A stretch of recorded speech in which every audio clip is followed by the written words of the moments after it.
Kita lihat selanjutnya, saudara, pernikahan anak di bawah umur. Pernikahan di Lombok Tengah, Nusa Tenggara Barat menjadi sorotan karena kedua pengantin yang masih anak-anak. Lembaga Perlindungan Anak dan Koalisi Stop Kekerasan Seksual melaporkan pembiaran pernikahan anak ini. Sedangkan keluarga pengantin menyatakan telah berupaya memisahkan keduanya, namun gagal.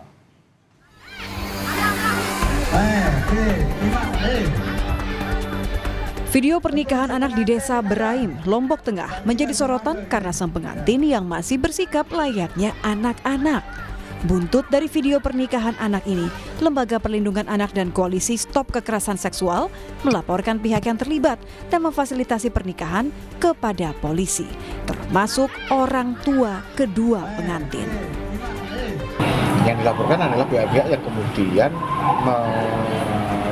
memfasilitasi perkawinan anak ini. Artinya di situ pasti ada orang-orang yang terlibat. Artinya yang terlibat di dalam akad nikahnya siapa? Makanya bisa jadi itu adalah orang tua, bisa jadi juga ada penghulu yang kemudian menikahkan.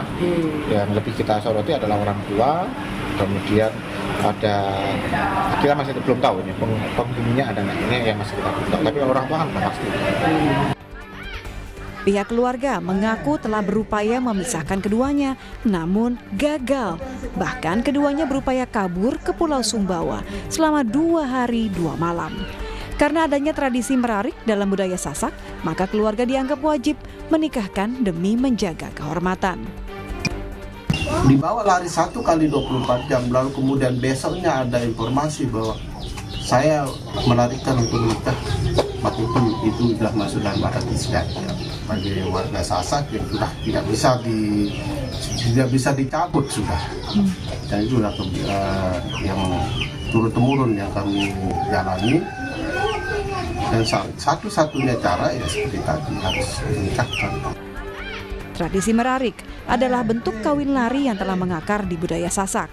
Namun pernikahan anak bertentangan dengan hukum. Pada Undang-Undang 12 tahun 2022 disebut pernikahan di bawah umur tergolong sebagai bentuk kekerasan seksual dan bisa dipidana. Tim Liputan Kompas TV.